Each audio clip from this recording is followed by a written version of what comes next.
Kung hindi totoo ito, okay, may karapatan siya sabihin niya hindi totoo.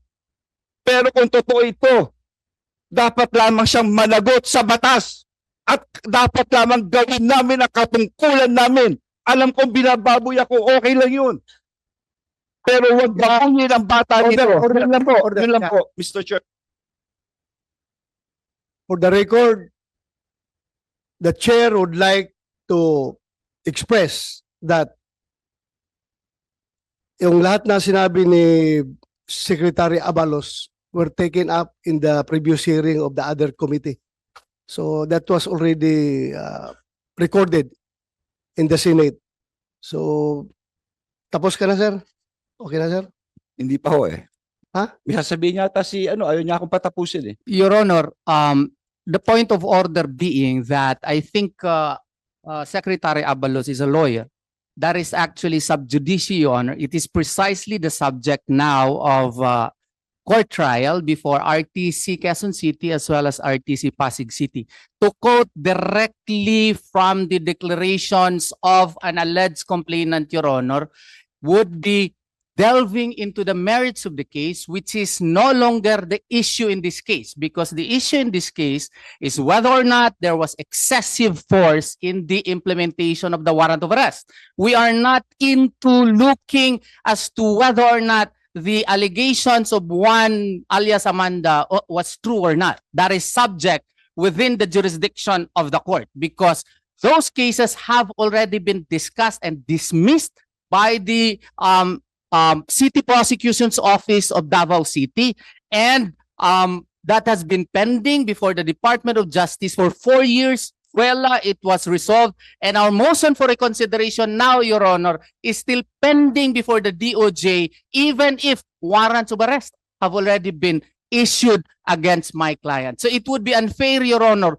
to quote direct from the allegations in the affidavits, because that is sub judice, Your Honor. Mr. And Attorney Abalos knows that. Mr. Chairman, please. Sana nakikinig. For a while, Secretary Abalos. The chair rules that this committee is focused on investigating the subject at hand, which is the alleged overkill in the implementation of the warrant of arrest. So please, if I am asking Secretary Abalos if those issues that you are pointing is not connected to the investigation, please refrain from doing so. Mr. Chair? Yes, go ahead. Okay. I'm sorry for my voice. Okay. Sana nakikinig lang, Mr. Chair, si Atty. Torion sa sinabi ko. Hindi ko sinasabing guilty ang kanyang kliyente. Klaro naman ang sinabi ko. He is deemed to be innocent until his guilt is proven. At ito po'y nasa korte ngayon. Kaya nga sinabi ko, mas mabuti sumuko na siya, magpakita na siya, at siya rin nagsasabi, nasa hearing ito para maklaro lahat. Because these are very serious allegations. And it's already people of the Philippines, may warrant, hindi ba, Atty. Torion? May warrant. Oh, Sir, may warrant. Please, order. Please, walang personal na confrontation dito. Please address all your statements to the chairman. Lahat ng sabihin ninyo, i-address nyo sa chairman and not to each other. if I may, Your Honor, if I may. Yes. The problem with the statements of Secretary Abalos, he being a lawyer, is that he quoted verbatim the allegations in the affidavit complaint, which is now actually on trial before 2 courts, Your Honor. So that is clearly improper, because the issue in this case is not the validity, the truthfulness, veracity of the contents of the affidavit complaint. What we are talking here is whether or not the use of force employed by the PNP in the service of such warrant was excessive. So therefore, to quote verbatim the allegations in the affidavit complaint, I think Attorney Abalos knows that it is improper in a Senate proceeding. That is proper during the trial of the case, Your Honor. And that is also unfair on the part of Pastor Apollo Sikibuloy, who cannot actually also state his portion. The fact that Even the date, September 1 of 2014, was not even the tribute to the king. It was actually August 29, 2014. And that in itself is untruthful. And the fact that she was allegedly forced, we could not say here that her father was in fact present during that time. And she did not even report that to his father or to her father, Your Honor. All of these matters, Your Honor, the merits of the case, specifically the actual allegations in the affidavit complaint, should not be stated because those are uncalled for and are not covered by the investigation of the Senate, Your Honor. That is Mr. Chair, may I comment? ordinary rules of fairness. No, Let him finish. I will just Secretary Abalos, let him finish. You have your time. Ordinary rules of fairness and decency require that, Your Honor.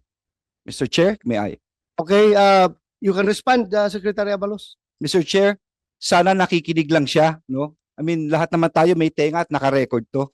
Klarong-klaro sinabi ko, hindi ko sinight yung nasa kaso. Ang sinight ko yung dito sa Senado mismo. Dito yung hearing ni Senator Ontiveros ang sinight ko. Kaya nga yung sinasabi niya akusasyon, sana sumuko na. Sabihin mo sa kliyente mo, sumuko na, Mr. Chair. Please, I'm just asking you as an officer of the court para maklaro precisely so that we can hear his side. With due respect, Your Honor. Before you respond, Attorney Torion, I would like to say na yung sinasabi ninyo is you may claim it as relevant to the issue at hand, but it is not germane to the investigation that we are conducting right now. So it has already been recorded in the Senate hearings. So I think there's no use of for this investigation. It's not germane already. Mr. Chair, Yes, go ahead. if I might finish kasi hindi ko pinatapos kaya hindi pa ako tapos kanina. Tatapusin ko lang. Pabayaan yung tapusin ko bakit ito may relasyon. Okay. Okay, go ahead. Bakit ito may relasyon? Klarong-klaro na huminto ang investigasyon. Huminto ang kaso. Sinasabi ni Atty. Torion ng side ng kliyente niya, hindi tuloy masabi. Huminto ang investigasyon sa Senado. Huminto sa RTC Pasig, RTC Davao. Nakakagulo ngayon ng pulis para hanapin siya. Hanggang ngayon, hinahanap po siya. Ngayon, hinahanap ito, sasabihin natin, excessive force, lahat po ginagamit. Masisisi ang pulis. Pero, dinidian ng pulis, hanapin si Pastor Kibuloy, hanapin siya. My dear friends, Mr. Chair, this has a direct correlation. Bakit? Because ang akusasyon na binasa ko calls for a direct answer. Totoo ba ito, Pastor, o hindi? Kung totoo, sige. Inosente ka, pero kung ito'y hindi totoo, bilang ama, hindi dapat mangyari kung sino mang anak niya nangyari ito. Hindi dapat mangyari ito maski sa kapatid niya. Yun lang ho, hustisya lang. Dapat malaman natin ang totoo dito. Thank you, Thank Mr. you. Chair. Thank you, Secretary Balos. You want to respond? Good morning po. Ms. Good morning po Cardona? sa lahat. Mr. Yeah, go ahead. Chair, Senator Robin, sa lahat po na nandito. Maraming salamat sa muling pagdinig ngayon regarding po doon sa ang pinatawag itong committee na to, kung totoo bang excessive force po yung ginamit noong June 10, which even the former President PRRD said it would be recorded in history as a day of infamy because they attacked our compound unnecessarily using excessive force.